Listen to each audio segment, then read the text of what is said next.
Hi friends, ഞാൻ ഇന്ന് വന്നിട്ടുള്ളത് ചപ്പാത്തിക്കൊപ്പം കഴിക്കാനായിട്ടുള്ള നല്ലൊരു ബാജിയുടെ റെസിപ്പിയുമായിട്ടാണ്. നമുക്കിതങ്ങനെ എളുപ്പത്തിൽ തയ്യാറാക്കി എടുക്കുന്നതെന്ന് കാണാം. ഇതിനു വേണ്ടി ഞാൻ 3 ഉരുളക്കിഴങ്ങ് നന്നായിട്ട് കഴുകിയെടുത്തതിന് ശേഷം തൊലിയെല്ലാം കളഞ്ഞു. അതിനുശേഷം മുറിച്ചിട്ട് ഒരു കുക്കറിനകത്തേക്ക് ഇട്ട് വെച്ചിട്ടുണ്ട്. ഇനി നമുക്കിതിലേക്ക് ക്യാരറ്റ് ചേർത്ത് കൊടുക്കണം. 2 ക്യാരറ്റ് ചെറുതായി അരിഞ്ഞതിന് ശേഷം ഇതിലേക്ക് ചേർത്ത് കൊടുത്തിട്ടുണ്ട്. ഒരു ചെറിയ ബീട്രൂട്ടിൻ്റെ 1/4 ഭാഗം അളവിൽ മുറിച്ചതിന് ശേഷം ഇതിലേക്ക് ചേർത്ത് കൊടുത്തിട്ടുണ്ട്. ഇനി നമുക്കിതിലേക്ക് വേവിക്കാൻ ആവശ്യമായിട്ടുള്ള വെള്ളം ഒഴിച്ച് കൊടുക്കണം. നമ്മളിതിലേക്ക് ഇട്ട കഷ്ണങ്ങളൊക്കെ നന്നായിട്ട് മുങ്ങി നിൽക്കുന്ന രീതിയിൽ വെള്ളം ഒഴിച്ച് കൊടുത്തിട്ട് നമുക്ക് കുക്കർ അടച്ച് വെച്ച് വേവിച്ചെടുക്കാം. കുക്കർ അടച്ച് വെച്ചതിന് ശേഷം ഒരു 3 വിസിൽ നമുക്കിത് വേവിച്ചെടുക്കാൻ പറ്റും. ഇത് വേവുന്ന സമയം കൊണ്ട് നമുക്കൊരു പാത്രം അടുപ്പിൽ വെക്കാം. പാത്രത്തിലേക്ക് 2 ടേബിൾ സ്പൂൺ അളവിൽ വെളിച്ചെണ്ണ ഒഴിച്ച് കൊടുത്തിട്ടുണ്ട്. വെളിച്ചെണ്ണ ചൂടായി വരുന്ന സമയത്ത് ഇതിലേക്ക് ബട്ടർ ചേർത്ത് കൊടുത്തിട്ടുണ്ട്. 50 ഗ്രാം ബട്ടർ ഇതിലേക്ക് ചേർത്ത് കൊടുത്തിട്ടുണ്ട്. അതിനുശേഷം നന്നായിട്ടൊന്ന് ഉരുകി വരണം. ഉരുകി വന്നതിന് ശേഷം നമുക്കിതിലേക്ക് ഒരു മീഡിയം സൈസിലുള്ള ഉള്ളി ചെറുതായി അരിഞ്ഞതിന് ശേഷം ഇതിലേക്ക് ചേർത്ത് കൊടുക്കുകയാണ്. ഇതിൻ്റെ കൂടെ നമുക്ക് ഇഞ്ചി 1 ടേബിൾ സ്പൂൺ അളവിൽ ചെറുതായി അരിഞ്ഞതിന് ശേഷം ചേർത്ത് കൊടുത്തിട്ടുണ്ട്.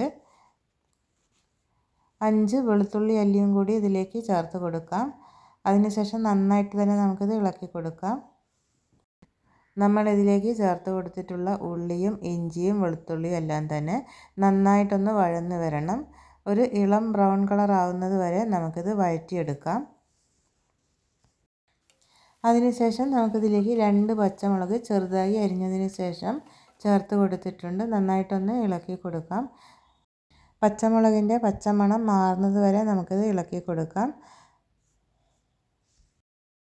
ഇനി നമുക്കിതിലേക്ക് ക്യാപ്സിക്കം അരിഞ്ഞത് ചേർത്ത് കൊടുക്കണം. ക്യാപ്സിക്കം ചെറുതായി അരിഞ്ഞതിന് ശേഷം ഒരു 1/4 കപ്പ് അളവിൽ ഇതിലേക്ക് ചേർത്ത് കൊടുത്തിട്ടുണ്ട്.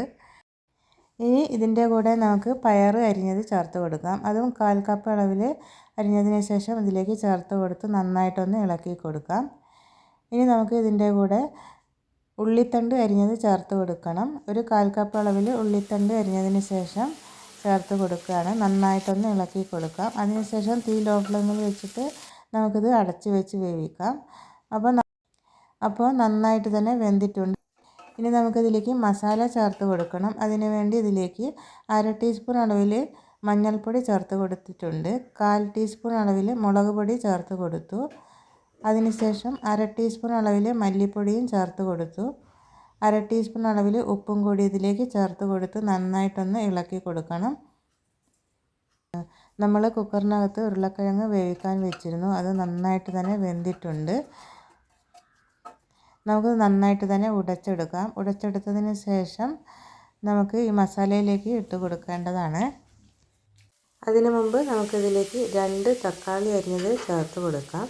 തക്കാളി ചേർത്തതിന് ശേഷം നമുക്ക് ഒന്ന് ഇളക്കി കൊടുക്കാം. നമുക്കിതൊന്ന് അടച്ച് വെച്ച് വേവിക്കാം. 1 മിനിറ്റ് ഒന്ന് അടച്ച് വെച്ച് വേവിച്ചതിന് ശേഷം ഇതിലേക്ക് ഒരു തക്കാളി ചെറുതായി അരിഞ്ഞതിന് ശേഷം മിക്സിയുടെ ചെറിയ ജാറിലേക്ക് ഇട്ട് ഒന്ന് അരച്ചിരുന്നു. അത് ഇതിലേക്ക് ഒഴിച്ച് കൊടുക്കുകയാണ്. ഈ മിക്സിയുടെ ജാറിലേക്ക് തന്നെ 1/2 കപ്പ് വെള്ളം ഒഴിച്ചതിന് ശേഷം ഇതിലേക്ക് ഒഴിച്ച് കൊടുത്തിട്ടുണ്ട്. ഇനി നമുക്ക് നന്നായിട്ട് തന്നെ ഒന്ന് ഇളക്കി കൊടുക്കണം. തീ മീഡിയം ഫ്ലെയിമിൽ വെച്ചിട്ട് നമുക്കിതൊന്ന് തിളപ്പിച്ചെടുക്കാം. തിളച്ച് വരുന്ന സമയത്ത് നമുക്കിതിലേക്ക് 1/2 ടീസ്പൂൺ ഉപ്പ് കൂടി ഇതിലേക്ക് ചേർത്ത് കൊടുക്കാം. കുറച്ച് മല്ലിയില അരിഞ്ഞത് കൂടി ഇതിലേക്ക് ചേർത്ത് കൊടുത്ത് നന്നായിട്ടൊന്ന് ഇളക്കി കൊടുക്കണം. നന്നായിട്ടൊന്ന് തിളച്ച് വരുന്ന സമയത്ത് നമ്മൾ നേരത്തെ ഉടച്ച് വെച്ചിരുന്ന ഉരുളക്കിഴങ്ങ് മിക്സ് ഇതിലേക്ക് ഇട്ട് കൊടുക്കാം. കുറച്ചായിട്ട് ഇതിലേക്ക് ചേർത്ത് കൊടുത്തതിന് ശേഷം നന്നായിട്ട് തന്നെ നമ്മളിത് കറിയിലേക്ക് യോജിപ്പിച്ചെടുക്കണം.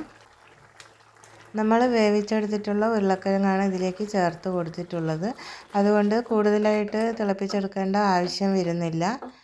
നന്നായിട്ടൊന്ന് ഇളക്കി കൊടുത്തതിന് ശേഷം കുറച്ച് മല്ലിയില കൂടി ഇതിൻ്റെ മുകളിലായിട്ട് വിതറി കൊടുക്കാം. അതിനുശേഷം ഒരു 50 ഗ്രാം ബട്ടർ കൂടി ഇതിലേക്ക് വെച്ച് കൊടുക്കാം.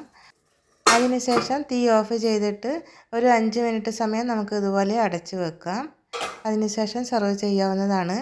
അപ്പോൾ നമ്മുടെ പാവ് ഭാജി തയ്യാറായി കഴിഞ്ഞു. ഇത് ചപ്പാത്തിയുടെ കൂടെ കഴിക്കാനായിട്ട് നല്ല ടേസ്റ്റിയാണ്.